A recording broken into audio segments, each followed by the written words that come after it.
Salam sejahtera, terima kasih karena bersama dengan saya di Nazlin Unity Channel. Dua soalan tokoh veteran DAP buat Muhyiddin. Soalan ini pasti akan membuatkan Muhyiddin mungkin mati kutu.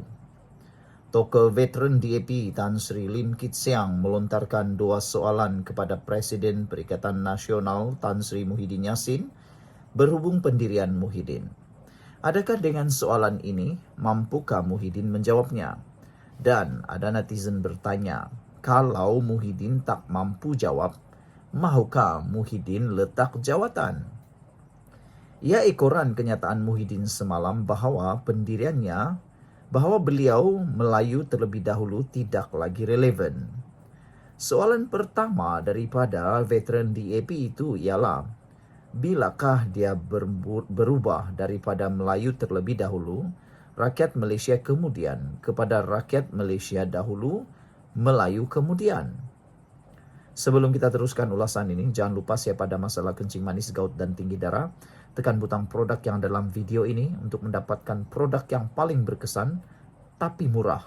Sudahlah murah, lulus KKM, halal. Sudah ramai orang menggunakannya, kebanyakan yang berusia 40-56 tahun, dan semuanya memberikan testimoni yang sangat baik. Baiklah, soalan kedua yang dilontarkan oleh veteran DAP ini kepada Muhyiddin yang pastinya akan membuatkan beliau mati kutu ialah, adakah Muhyiddin bersedia memimpin satu kempen untuk menggesa semua rakyat Malaysia melihat diri mereka sebagai warga Malaysia dahulu, kaum kemudian? Soalnya dalam kenyataan ringkas hari ini. Isu ini bukan isu baru. Lebih kurang 15 tahun lalu, Lim mencabar Muhyiddin, menyatakan sama ada dia melihat dirinya sebagai Melayu atau rakyat Malaysia terlebih dahulu. Ketika itu Muhyiddin menyatakan bahwa dia melihat dirinya sebagai Melayu dahulu. Semalam dalam satu acara anjuran Parti Komponen Perikatan Nasional PN, MIPP, Muhyiddin berkata sentimen Melayunya sudah berlalu. Saya pernah kata saya Melayu terlebih dahulu, kata Muhyiddin. Itu tak penting lagi. Saya seorang Melayu prihatin dengan semua rakyat Malaysia, kata beliau. Apabila Muhyiddin membuat pengakuan seperti itu, akhirnya Akmal Saleh tampil menyindir Muhyiddin Yassin. Apabila Akmal Saleh kata, kerana mahukan kuasa Muhyiddin boleh berubah. Kata beliau, di mana prinsip Muhyiddin sehingga hanya kerana nak membeli undi, hanya kerana nak pancing undi daripada kaum-kaum tertentu, beliau sanggup menjual prinsip beliau yang telah beliau tabur, yang telah beliau tanam selama ini. Jadi adakah dengan dua soalan penting ini akan membuatkan Muhyiddin kecewa, tak dapat tidur, dan akhirnya mungkinkah dia akan mengubah lagi prinsip? Ada juga netizen kata, kalau beginilah presiden, kata mereka lebih baik letak jawatan. Tak tahulah, apa pula pendapat anda tentang isu ini? Bagaimana pula persepsi anda tentang dua soalan daripada veteran DAP ini? Manakah yang mungkin akan dijawab terlebih dahulu oleh Muhyiddin? Sama ada soalan nombor 1, bilakah dia berubah daripada Melayu terlebih dahulu, rakyat Malaysia kemudian, kepada rakyat Malaysia dahulu, Melayu kemudian? Ataukah soalan kedua yang akan dijawab oleh Muhyiddin, yaitu adakah dia bersedia memimpin satu kempen untuk menggesa semua rakyat Malaysia melihat diri mereka sebagai warga Malaysia dahulu, kaum kemudian? Soalnya dalam kenyataan ringkas hari ini. Sekian dulu untuk kali ini. Jangan lupa tinggalkan komen anda. Sejahtera. Selepas 58 hari, perbicaraan Najib untuk membela diri berkait dengan kes 1MDB, akhirnya ini jawapan di mahkamah. Sebelum kita teruskan ulasan ini, jangan lupa siapa ada masalah kencing manis, gout dan tinggi darah, tekan butang produk yang ada dalam video ini. Produk ini murah dan berkesan. Baiklah. Selepas 58 hari bicara dan lebih 50 saksi pembelaan, Fasa pembelaan dalam kes Mega 1MDB yang membabitkan Datuk Seri Najib Tun Razak akhirnya ditamatkan. Ini bukan sekadar berita mahkamah. Ini adalah babak penting dalam sejarah keadilan dan politik Malaysia. Apakah maksudnya ini? Apa yang bakal berlaku selepas ini?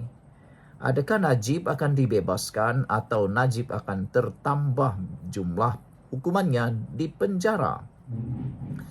Secara ringkasnya, kes ini melibatkan tuduhan bahawa Najib selaku Perdana Menteri dan Menteri Kewangan ketika itu telah menyalahgunakan kedudukan dan melakukan pengubahan wang haram, membabitkan 2.3 bilion ringgit Malaysia dana milik 1MDB. Antara saksi utama pembelaan termasuk bekas pegawai kerajaan, pengurus bank dan pakar perakaunan forensik. Najib sendiri mengambil pendirian sebagai saksi dan memberi keterangan panjang lebar mempertahankan dirinya.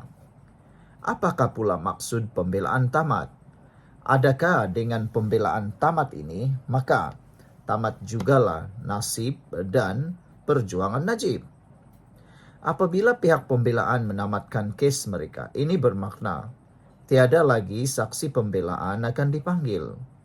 Mahkamah akan beralih kepada peringkat penggulungan hujah, iaitu satu fasa di mana kedua-dua pihak akan bentangkan semula kes masing-masing kepada hakim. Selepas itu, hakim akan menetapkan tarikh untuk membuat keputusan sama ada Najib didapati bersalah atau tidak.